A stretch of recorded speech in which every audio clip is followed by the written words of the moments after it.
We're going to be talking about compound inequalities. Now, the definition of a compound inequality that refers to what we're doing right now are two inequalities that can be joined by the words and or the word or. So that's where we're going with this right now. The words and or will connect two inequalities together.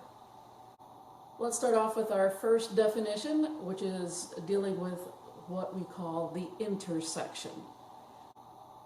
For the intersection, we want the elements that are only common to both sets. We'll explain this in a little bit. It is denoted by the word and when you see it joining two inequalities. And the symbol that we're going to use, the symbol is the upside down capital U. That's what it looks like. If you are going to be dealing with a Venn diagram, which a lot of people know, if not, it just looks like a MasterCard. And what you have are two sets. You have, this is set A, and this is set B. And what we're looking for is what's in common to both sets only, and that is where this overlap is. So if you think of this as this is blue and this is yellow, then the intersection would be green. It's where they overlap. That's what we want. When I tell students of like how do you memorize this, I'm a football fan, so intersection reminds me a lot of the word interception, which is football, and it gives me this football thing right here. So football, interception, intersection. So what we want is this overlap only. We don't want the stuff that's not in common to both. We want what is common to both in both of these. The way that you would write the intersection of A and B is the following. You have A and B. So this symbol represents the word and, which tells me that this is an intersection of both A and B. So if you want to see it a little bit bigger, this is A and B. Sometimes what I tell students is if you can draw a dashed line across this, you will see that it starts to look like a letter A. So that kind of reminds me of and. One more time, only the overlap area is important. If we were to deal with the following example, I have A is a set. This is what the squiggly lines mean. These curly brackets means a set, in this case of numbers 1, 2, 3, 4, 5. And B represents the set 3, 4, 5, 6, 7. And I want to find A and B. A and B means I only want what is in common to both sets. What do they both have in common? And the only numbers they have in common are 3, 4, and 5. That's it. What do they both have in common? So if your teacher asks for A and B, we have to understand that this is an intersection. An intersection means only what's in common, and from there you can figure out what your answer is going to be. You need to know the symbol, the word, and the definition, what it means. You might want to bust out like a 3x5 card. Visually, if I was to put the numbers in our Venn diagram, since 3, 4, and 5 are common to both set A and set B, 3, 4, and 5 would be in that football section. That is the overlap. So 6 and 7 are not part of this football area, this overlap. 1 and 2 are not part of this overlap. The only numbers that A and B have in common are 3, 4, and 5. So visually, if you were to do a Venn diagram, this is what it would look like. We're going to do a couple of the and statements, the compound inequality using the word and. In this example, you can almost think of these two problems as being finished, and this is where you need to go to graph and figure out the answer. So what we want to do is we're going to graph these two individually first, just to give you an idea of what's going on. And then we will graph them together, which is what I would do for the next example. And then we're also going to not only graph it, but give interval notation. So step 1. My first inequality is x is less than -3. And so what I have here is a number line. And I put -3 here. I don't need to put 0, -1, -2, -3. Just put your number on the graph. And if I were you, if you're going to get a little confused, what I would suggest is putting numbers that are really big, such as a test number called 100 and a test number such as -100.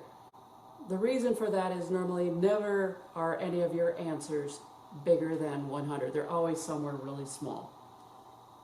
And so it makes it easier when you choose a really large number to really figure out which area you need to shade, which side is true, which side is false. So what is the deal with these test numbers? Now again, these are only test numbers only to help you figure out true and false. Now I did have some students that asked me, how do you do this? Well, let's try our first test number. Usually people like 100. So I'm going to plug in 100 where the x is.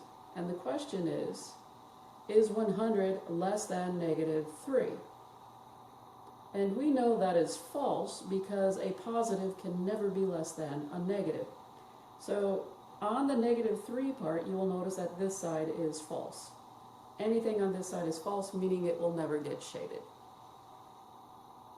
If you were to plug in the other test point of -100, again, the -100 goes into this x right here. So -100 is less than -3. Is this true or false? Well, 100 is further away from 0. -3 is closer to 0, so -3 is bigger. Is -3 bigger than -100? Or the other way around. Is -100 less than -3?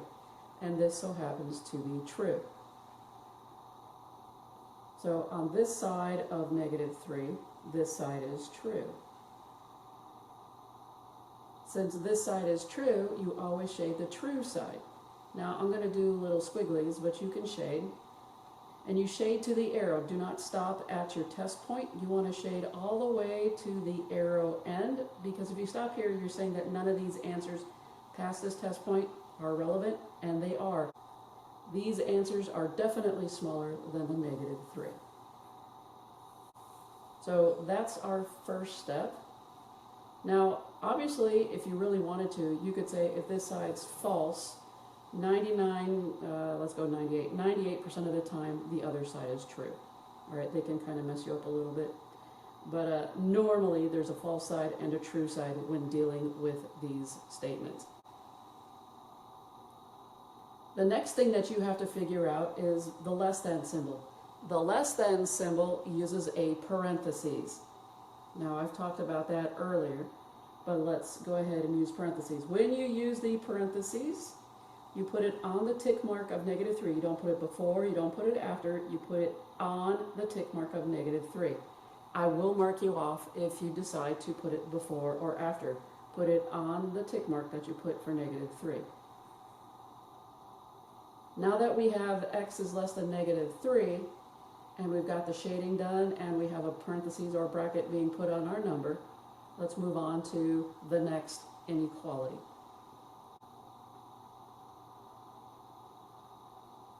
Our next inequality is x is greater than or equal to the number 2.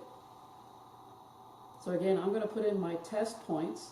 You do not have to do this if you understand the concept, but a lot of people just kind of need a visual, and they also just need something that they can look at in order to really get the concept.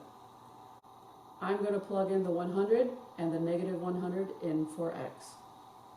So let's put in the -100 first. Is -100 greater than or equal to 2? Well, let's look at this. Can a negative be bigger than a positive? And the answer to that is no, this is false. So on this side of 2, this is false, which means more than likely this side's true. But the idea is to think this through.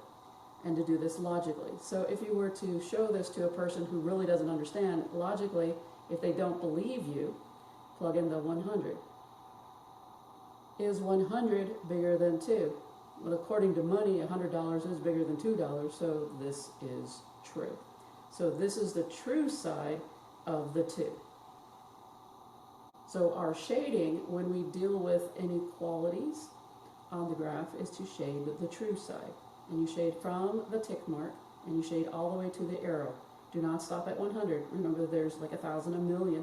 That is definitely bigger than 2, so you have to shade all the way to the arrow. Now that I've done my shading, the next thing that I need to do is figure out the symbol that I'm going to use on the 2. Since it is greater than or equal to, that means that I'm going to be using a bracket. Now the cool part about a bracket is that you see this tick mark right here? You can actually form an equal sign, and you can see the equal to on here, and it forms the bracket.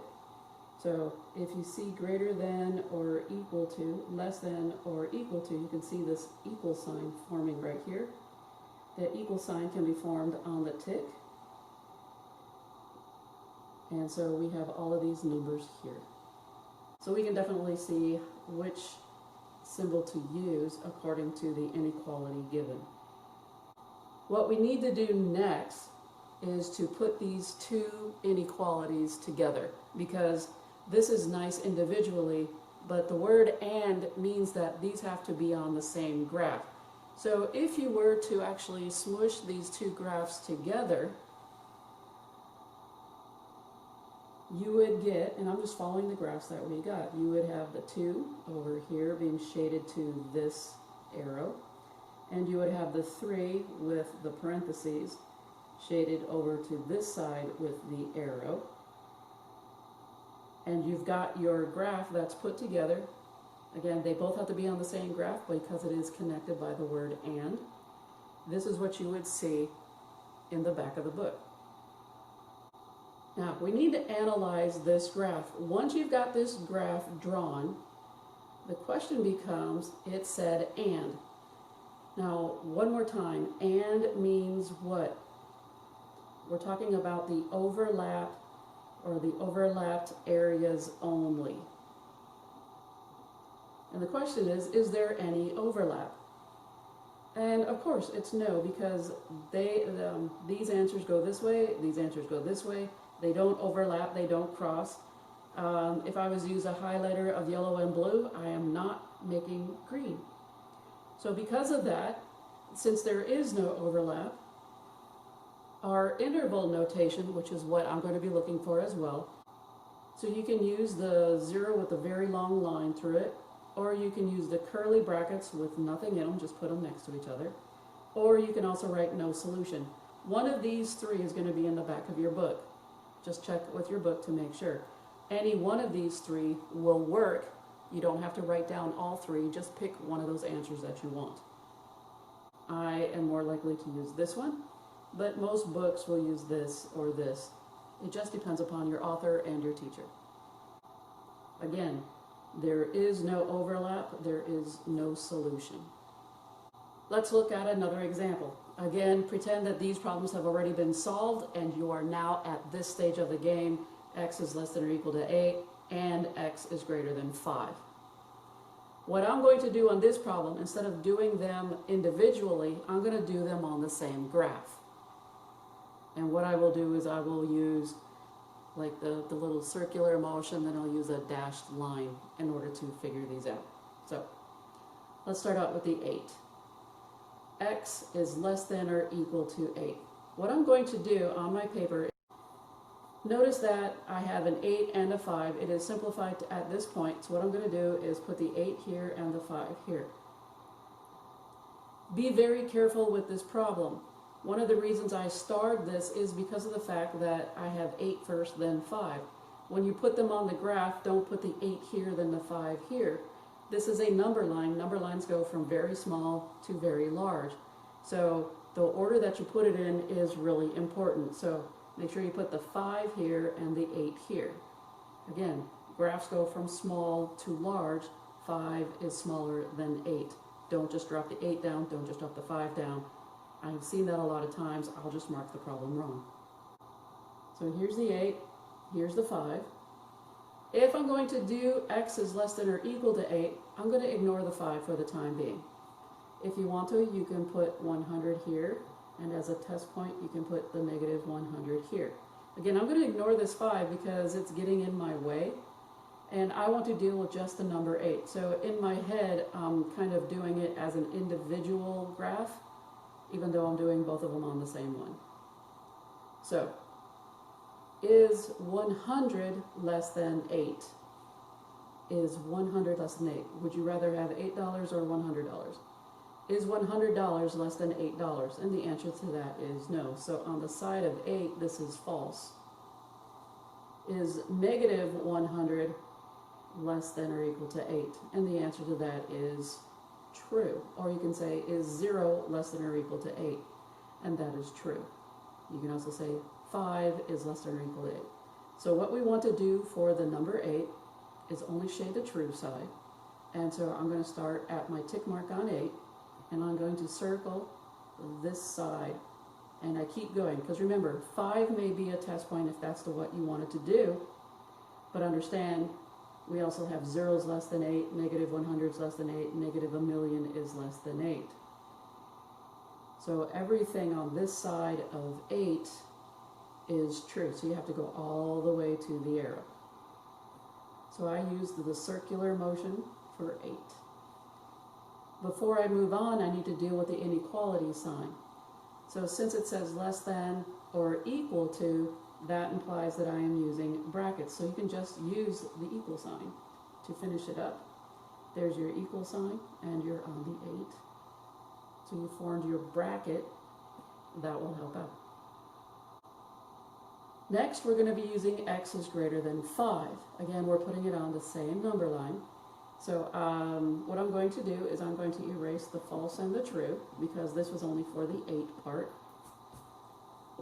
as best I can. And what I'm going to do is I'm going to concentrate on just this 5 now and deal with the negative 100 and 100. So, is 100 bigger than 5? Yeah, I'd rather have $100 than $5. So this side of 5 is true, because that's the 100 side. Is negative 100 bigger than 5? The answer to that is no, that is false.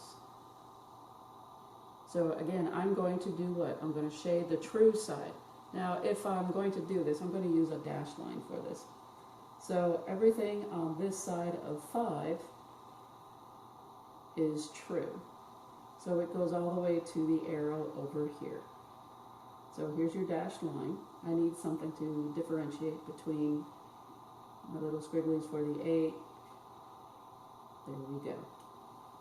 Next comes the inequality symbol for the graph. If this is a greater than or less than, we're going to be using parentheses, because I can't form an equal sign. So if I can't form an equal sign, it is a parentheses. And remember, it's got to fall on the tick of 5. There you go. So this is nice. This is your work. This is the way that you would write it probably for your homework, but that's not the way the book is going to do it. The book is going to do the following. Now, this is nice, but and hopefully you understand where your answer is. But to me, if you were to write this to me on the exam, I don't really know what your answer is. You give me that and I have no clue. You didn't point out an answer or anything. You didn't tell me what the answer really was. That's nice. It looks great. But point out your answer or redo the answer correctly, like your book will do. So you got 2 options. Point out where your answer is, or do the way the book does it. So if you want to do the way the book does it, or to clarify your answer for your instructor, what you want to do is do the following. And you have to remember, what does and mean? And means the overlap areas only.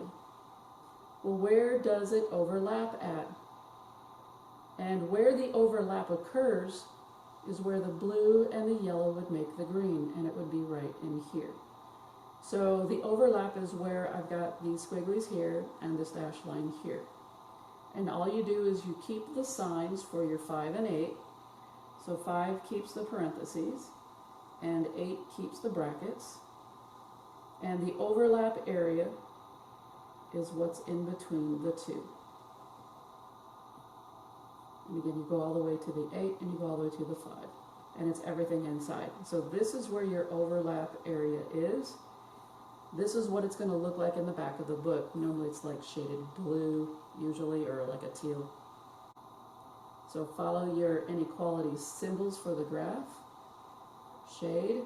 This is what you see in the back of the book. This is what your work looks like. If you were going to show me like where, if you're going to show me this answer here, point it out. Just go, this is my answer. And I think most of us would understand that. You know, maybe you go, you know, put some little, like, this is my answer right here. That's fine. Circle it. Do something with that. But if you just put an arrow, I'm not really sure if you're talking about this area here. It is more clear here if you use the book notation. It's up to you. The final stage for this problem is interval notation. The interval notation, again, represents all of the answers for an inequality. This is a shortcut version for your answer. So, to do your interval notation, all you're going to do is basically follow your answer that you got, or what the book shows, which is it goes from 5 to 8, and voila. So one more time, interval notation follows your shading, and it uses the same notation here that you put on the graph. The parentheses on the 5, and the bracket on the 8. All of your answers are between 5 and 8. Do not write 5, 6, 7, 8, because guess what? There's a gazillion points in between 5 and 8. This is your shortcut version to writing out all of the answers on the graph. It starts at 5, but not including 5, and my answers end at 8, including the number 8, because it can equal 8, but it does not equal 5. So 5 is not part of the solution, but 8 is part of the answer. Let's look at a harder problem than what we've just seen previously. In this problem, you actually need to solve for the variable, as before they did not. They were already solved for you. This is an AND statement. Sometimes they use lowercase and, sometimes they use uppercase and for all of it. Since this is an AND statement, you might want to write yourself a little note going that this is overlap only. By doing that over and over again, you tend to memorize the definition. What I'm going to do is I'm going to do both of these at the same time. The idea is to solve for m. If I'm going to solve for m, I'm going to put my fingers over the m and the number that's in front, the coefficient. That means that I have to move whatever I did not put my fingers over. So I'm going to have to move the -6 and the -4 on both sides. Now again, the -6 on both sides of this inequality and the -4 on both sides of this inequality. So I'm going to add 6 to both sides. I'm going to add 4 to both sides. And I get -4m is greater than or equal to -6. And on this side, I'm getting 5m is less than 15. From here, in order to solve for m, if this is -4 times m, I'm going to divide by -4. And if this is 5 times m, I'm going to divide by 5. I'm not going to add 4 because this is -4 times m. It's not about the sign, it's what is the 4 doing to the m. So I'm going to divide by -4, and I'm going to divide by 5. But we need to make a little bit of a warning here. This one is dangerous. And the reason for that is when you multiply or divide by a negative, this sign, the given sign, will change direction. Or as most students say, it's going to flip. Don't say change, because change implies that it could be anything. So I don't like the word change because it implies that maybe it changes to a less than symbol or a greater than symbol. It's the same symbol, it's just flipped. So we're going to take the -4 and divide on both sides. We're going to take the 5 and divide on both sides. -4 over -4 is 1. 5 over 5 is 1. We're getting m by itself now. Understanding that a negative divided by a negative will be positive. Also remember, again, because I am dividing by a negative, this given sign will change direction. So what I have now is m is less than or equal to 3 over 2, because I reduced it. I just reduced 6 into 2 times 3, 4 is 2 times 2, get rid of 2 on top and 2 at the bottom. 15 divided by 5 is nothing more than 3. The inequality sign did not change because I divided by a positive. These are my two answers. What I'm going to do is I'm going to put them both on the same graph. If you want to write 3 halves as 1 and 1/2, you can do so. I'm going to leave it as 3 halves. If you want to leave it in your mind as 1 and 1/2 and write it here, that is fine. Does not matter. Most books will usually leave it as 3 halves. Once you get to this part, you might want to put your test points in. Again, it is very helpful in figuring out what's the true side and what's the false side. It does not matter which one you start with, and nobody really cares so long as you get them both done. So if I start with the 3, let me get rid of the 3 halves. 3 is bigger than what? Or what numbers are less than 3? Is 100 less than 3? No. Is negative 100 less than 3? And the answer to that is that's true. So for the 3, we're going to be shading this side. And again, you shade all the way to the arrow. And you shade up to the number 3. The number 3, as we see here on this inequality, there is no equal sign on it, so this means that we form a parenthesis on the tick mark. So one problem done. I'm now going to erase the true and false on the 3 a little bit. The eraser is not working well today. And I'm going to work with the 3 halves. So I have the negative 100 and a positive 100 here. Here's our 3 halves. Is negative 100 less than or equal to 3 halves? So is negative 100, if you get confused with the equal sign, understand that the equal sign is more important about the symbol being used, and it helps us determine if this is a part of the solution. So if you get confused with this equal sign, just go with less than. Is negative 100 less than 3 halves? And to the answer to that, we know is true. Is 100 less than 1.5? And the answer to that is false. So we are going to end up shading this side of the 3 halves, or the 1.5. Again, I just want to use a different symbol or a different shading technique to keep them really different. Now, the 3 halves has a less than or equal to. Because it has that equal to, you can form that bracket. And I'll use a little bit of those dashed lines there to help me out. So we're shading this way. Now, remember that this is your answer. It's a little confusing looking at it because there's a lot of shading going on. Also remembering that this is an and statement. And an and statement means that we want the overlap only.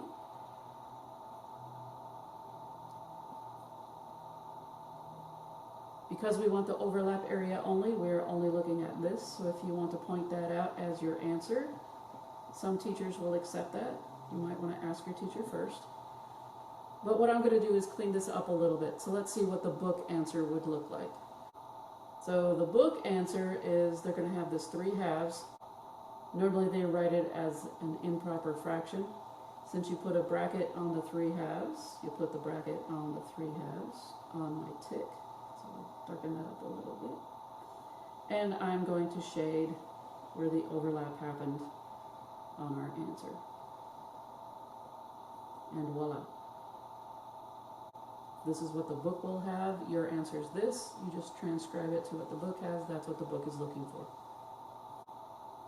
When it comes to interval notation, which is what I will be looking for on the exam, the interval notation, remember where this goes. You have a start, comma, and you have a stop. Or you can say start and end. So this is where the interval notation starts and stops. So this is how I see it in my head when it comes to interval notation. Where does it start at? When does it stop at? So when I'm talking about start and stop, I'm talking about the shading. Where does the shading start at? Where does the shading stop at? So reading this graph, and all graphs are read from left to right, just the way that we read English.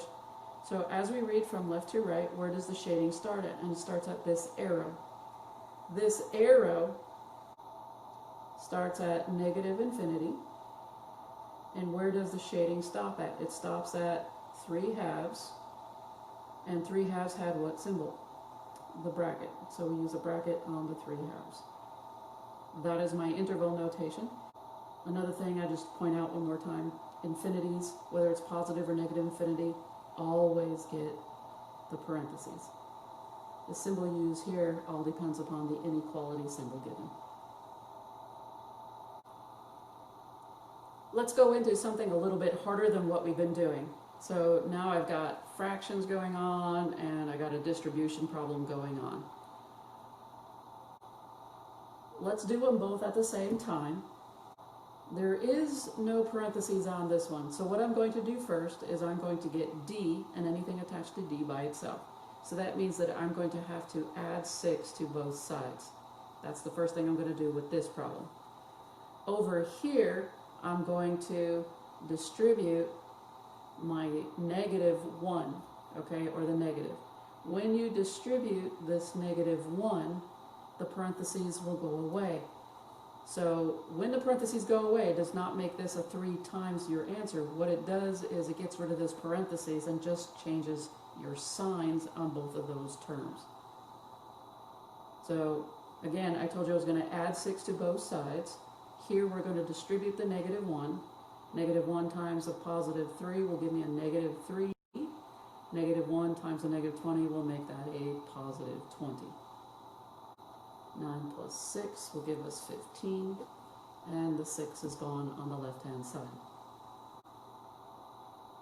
Over on this side of this problem, there are like terms.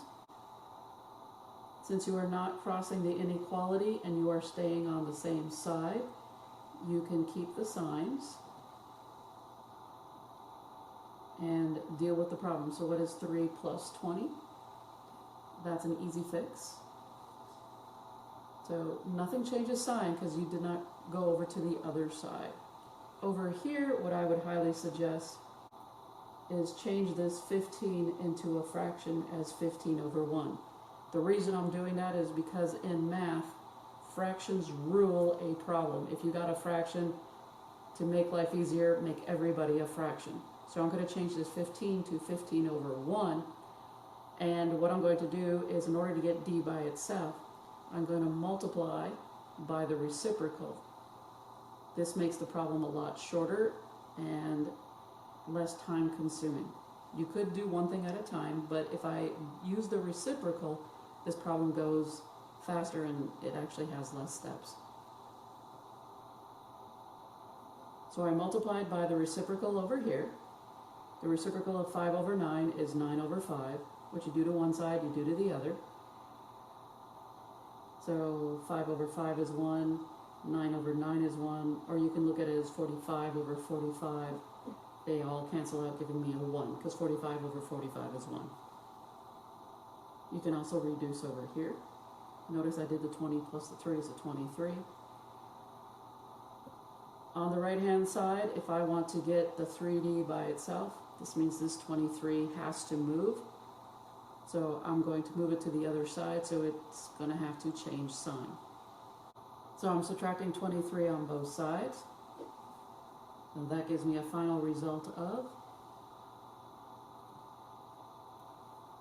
-3D is less than or equal to -18. Opposite signs.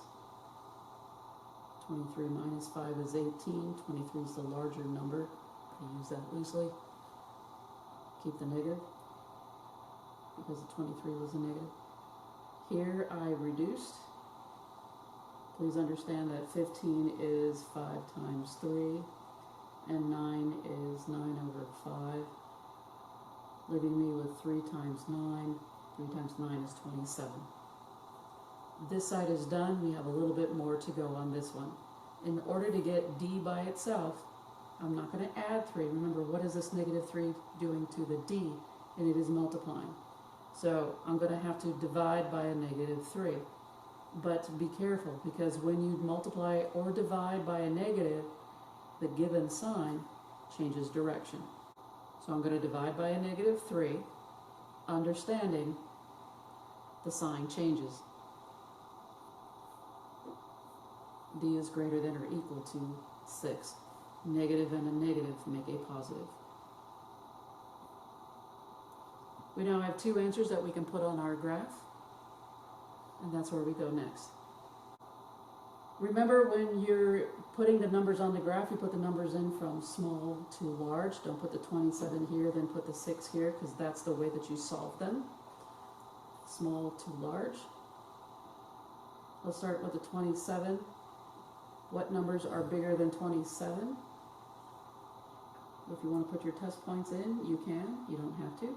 But 100 is bigger than 27, so I'm going to shade this side. That side is true. All right. And I'm going to be using a parentheses on the tick on 27. Again, it's from the tick to the arrow that you shade. For the other one, what numbers are bigger than 6? All right, I know I say bigger or greater than. I don't really use equal to because a lot of students get confused with, but it equals 6, so I don't understand. 6 is equal to 6. Well, you can't use the number that was given. I personally believe that this sign underneath really tells you whether or not it's about what is about the problem. Is 6 part of the solution or not? So what number is bigger than 6? 100 is bigger than 6. So we're going to take this guy and we're going to shade all the way to the arrow. I know it looks a little funky, but the 100 is there. The symbol that I'm going to use, greater than or equal to, and because it has equal to, right here, that forms an equal sign on my bracket. So equal sign gives us a bracket, and we're shading from here to here. The overlap just so happens to be in this area right here. So if you want to point that out to your teacher and say, this is my answer, that's fine, but please ask if that's what they want. If you want to use the book notation, as far as what you're going to see is, well, if this is where the overlap happens, then what I would do, and again, 27 is a parentheses, we're going to be using a parentheses on the 27. You don't need to draw the tick. You can just put the 27 there and put the parentheses on the graph and shade to the arrow just like you see above. So this is what the book will show you at the back if you check your answer. As far as interval notation, you follow this guy or your answer up here. And the interval notation says, where does it start? It starts at 27. And it ends where? It ends at the arrow. What does the arrow represent? It represents positive infinity. I know I write it like this. You can write your infinities like this. I just have a hard time doing that. 27 on the graph had a parentheses. And on the infinity, you just follow the curve of the infinity. So infinities have a curve. That's why you use a parentheses. And voila, there's your interval notation. Interval notation, one more time, tells you all of the answers. Is 27 part of your solution? The answer is no, it is not. These parentheses tell us that 27 is not part of it. A bracket, remember a bracket forms an equal sign. So we can use that number. It equals that number to wherever. Parentheses just mean it is not included as part of your solution.